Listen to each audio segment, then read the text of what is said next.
Yet within Vince's Slap Shack, things are much more restrained. Look at the chair shots that are wisely now only to the back. Look at the times that Triple H holds the tip of his hammer, hello Vicar, as he hits his opponents. And for anyone thinking that Trips did a number on Big Dave's back at Mania 35 with that chain, well, take a look at this image. The photo, kindly provided by the WWE themselves, actually exposes one of the more exciting moments of this somewhat crawling match, as the sound of that chain hitting Batista echoed throughout the arena. Or at least that's what you'd think until you saw this image, because clearly Trips is hitting the announce table and not Dave's rippling back muscles.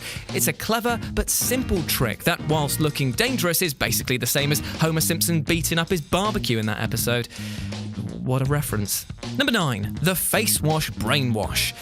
So if you've not heard of it, you should definitely go and check out the YouTube channel Pro Wrestling Cinema, who recently put up a brilliant slow-mo highlights package of GCW Spring Break. It's just over 20 minutes of pure bliss, showing how much actual graft has to go into each and every move. From Canadian destroyers to big old chops that would fill your belly alongside a Sunday roast, it is brilliant to see the craft up close and in such great detail. However, it's also a bit of a shame, as it actually is one that exposes one of the best moves of Shinjiro Otani, aka his much imitated face wash spot. Usually this is a brilliant bit of foot in mouth not seen outside of an Adam Wilborn video, but here, well, it's rather the shoulder that takes a bit of cleaning rather than his opponent's mug. Number 8. Red Flag. If there's one thing that you can say about Ric Flair, apart from the fact that he's one of the greatest wrestlers ever to have laced boots, it's that he was not a subtle man. His hair was so bright that you needed sunglasses to look at, and his tan was set to, well, brisket, not to mention his promo delivery and in-ring stylings. Therefore, is it any surprise, and also not at all a shock, to learn that Flair often let us know that he was going to win or lose based on his choice of ring attire? I know it sounds mad, but it's true, and dusty old scribe legend that is Michael Sidgwick went back through tons of Flair's important pay-per-view matches and noticed that if he was taking the big L, then he would wear red ring gear, and if he was going over like Rover, he'd sport the Royal Victory blue.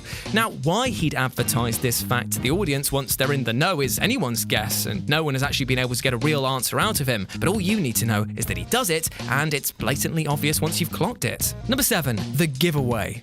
This doesn't get said enough, but come on, let's praise the good old wrestling referee. They have got a tough old time of it, haven't they? For one, they have to act like they're made of paper if they so much as get a glancing blow to the air around them and stay down for absolutely ages, but they also have to pretend like they've got the IQ of a sponge, while at the same time secretly making sure that the match is going to plan, feeding wrestlers info, making sure that things are in the right place, and notifying people in the back if a talent is actually hurt. It's a tough balancing act to keep your eye on the ball, and it's the eyes that actually give away one of wrestling's biggest secrets. If you watch, you'll see that more often than not, referees aren't actually watching the shoulders of the wrestler when counting the pin or sliding in to start counting. This is because they're watching the eyes of the talent. If the wrestler stares back at the referee, this signals the continuation of the match. When their eyes stare off into the distance, that's your finish, which is brilliant, but oh so strange once you notice it. After all, it's the shoulders that they should be looking at, right?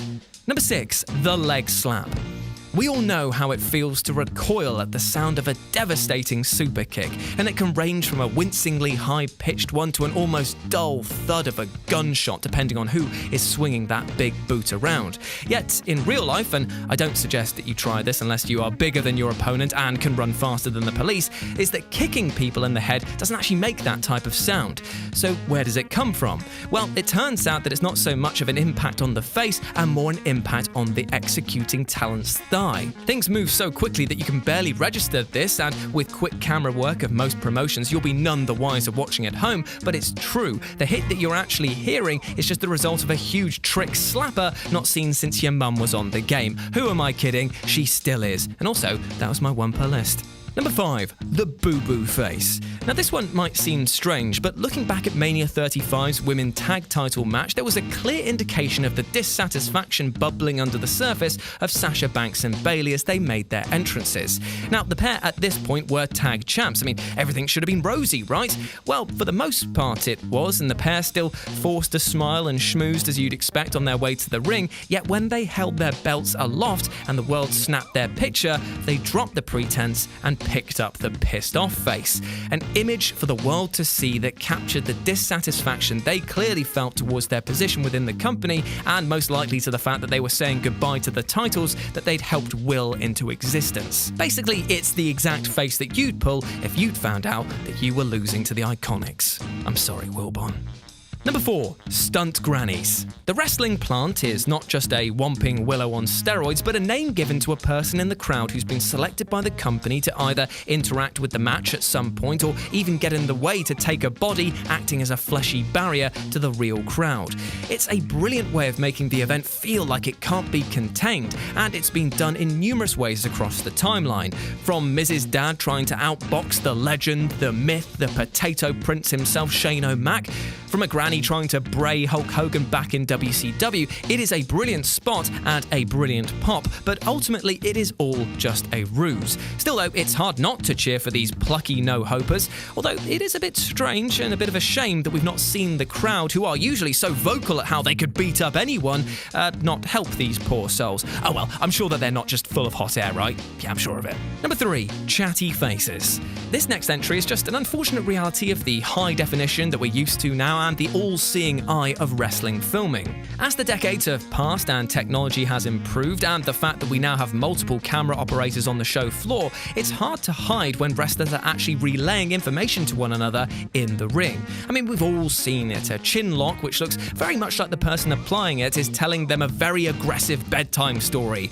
and we've even heard it multiple times when Big Match John can't keep his damn big mouth shut and calls out his matches. Now, if promotions were smarter, they'd be able to cover this with lots of angles to cut between to mask what's going on, but you know what, there are other times when simply this is impossible to avoid and it's right there in front of us. Number 2. Squeezing. Back to the boys in black and white again, as have you ever noticed just how caring and tender referees are in their matches? And I'm not just talking about the fact that if any of them actually tried to hurt the talents, they'd be turned inside out, but how after big spots they always slide over and gently squeeze each wrestler. Isn't that nice? Kind of like your nan making you a cup of tea and asking if you'd like a biscuit. However, it's obviously because the refs can't just shout, "Oh my god, are you okay?" as having to get a response from the talent would ruin the illusion. So instead they use a quick squeeze to initiate the performer to squeeze back. If they don't press back, then there is a real-life problem. But if they do, it's all good and we're ready for some more violence. And number 1, Vince McMahon's temper. Jim Ross and Jerry Lawler were, of course, the perfect double act. The pearl-clutching moral compass and the pearl necklace-pouring commentary team of the WWF's white-hot attitude era. The presentation was so authentic and free-flowing and allowed audiences to immerse themselves in the pair's believable friendship. Yet, as the years have continued, the banter has been reined in and spread very thinly across a larger commentary team, and now listening to the WWE product is now harder than ever to just sit back and enjoy. However, it's the silences that you need to pay attention to, as when you can't hear anything, that means one thing. No, not that the match is boring, although who knows, it might actually be, but that Vince McMahon is usually blowing his bloody lid. Through interviews and shoots, we've learned from the likes of Mick Foley and others that Vinnie Mac bleeds right through that headset when things aren't going right, and I can only imagine that the fury of his words would be enough to silence anyone. Therefore, if you notice any lulls in the commentary, someone's in trouble. And when you notice it, oh, it's delicious. And there we go, those were 10 wrestling secrets that were hiding in plain sight. I hope you enjoyed it, and let me know down below if you got any more comments or what you would have put